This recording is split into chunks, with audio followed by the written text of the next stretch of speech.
పౌర్ణమి సందర్భంగా మహబూబాబాద్ జిల్లా కందికొండలో కందగిరి శ్రీ లక్ష్మీ నరసింహస్వామి జాతరకు భక్తులు పోటెత్తారు. కోరిన కోరికలు తీర్చే శ్రీ లక్ష్మీ నరసింహస్వామి దర్శనం కోసం తెలుగు రాష్ట్రాల నుండి భారీ సంఖ్యలో భక్తులు కుటుంబ సభ్యులతో చేరుకుని మొక్కులను తీర్చుకుంటున్నారు. శ్రీ లక్ష్మీ నరసింహస్వామి గోవింద నామస్మరణలతో మారుమ్రోగుతోంది. ఇక ఈ జాతరకు డోర్నకల్ ఎమ్మెల్యే రామచంద్ర నాయక్, కిసాన్ పరివార్ స్వచ్ఛంద సేవా సంస్థ సీఈఓ వివేక్లు ప్రత్యేక పూజలు నిర్వహించారు. కిసాన్ పరివార్ స్వచ్ఛంద సేవా సంస్థ ఆధ్వర్యంలో భక్తుల సౌకర్యార్థం కోసం అంబులెన్స్ ని ఏర్పాటు చేసి 50,000 మందికి వాటర్ బాటిల్స్, పులిహోర ప్యాకెట్స్ ని అందించారు. ఈ సందర్భంగా కిసాన్ పరివార్ అధినేత భూపాల్ నాయక్ ఆధ్వర్యంలో వచ్చే ఏడాది వరకు గుట్టపైకి వెళ్లడానికి రోప్ వే సౌకర్యం కోసం ఏర్పాట్లు చేయడానికి కృషి చేస్తామన్నారు.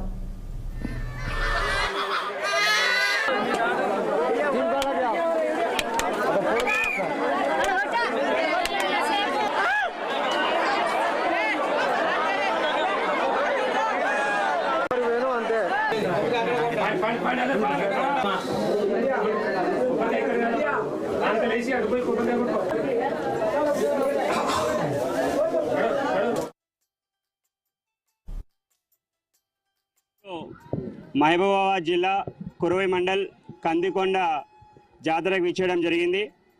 ఈ జాతరకు విచ్చేసినటువంటి లక్షలాది భక్తులకు, పోలీస్ సిబ్బందికి, ఇక్కడికి సహాయం చేస్తున్నటువంటి రెవెన్యూ సిబ్బందికి, అదేవిధంగా మెడికల్ అండ్ హెల్త్ సిబ్బందికి, వివిధ శాఖలలో పనిచేసినటువంటి ప్రతి ఒక్క వాలంటీర్కి కూడా నా తరఫున, కిసాన్ పరివార్ తరఫున, భూపాల్ నాయక్ తరఫున మనస్ఫూర్తిగా వాళ్ళని అభినందిస్తూ కార్తీక పౌర్ణమి శుభాకాంక్షలు తెలియజేస్తూ ఉన్నా. ఈరోజు నేను సుమారు పైకి ఎక్కినప్పుడు కొన్ని కష్టాలు చూశాను. పైకి వెళ్ళేటప్పుడు వే కూడా సరిగ్గా లేకపోవడం వల్ల నేను కొన్ని అబ్జర్వ్ చేయడం జరిగింది. అది ప్రభుత్వం దృష్టికి, అదేవిధంగా కేంద్ర ప్రభుత్వం దృష్టికి కూడా తీసుకెళ్ళి రోప్ వే ఏమైనా సాధ్యమవుతుందా అని చెప్పి ఒకరోజు నేను డిస్కషన్ చేసి ద బెస్ట్ మేము ఏం చేయగలుగుతామో మా నుంచి కానివ్వండి, ప్రభుత్వం తరఫు నుంచి కానివ్వండి, పరిపూర్ణంగా వాళ్ళతో మాట్లాడి we'll try to do best.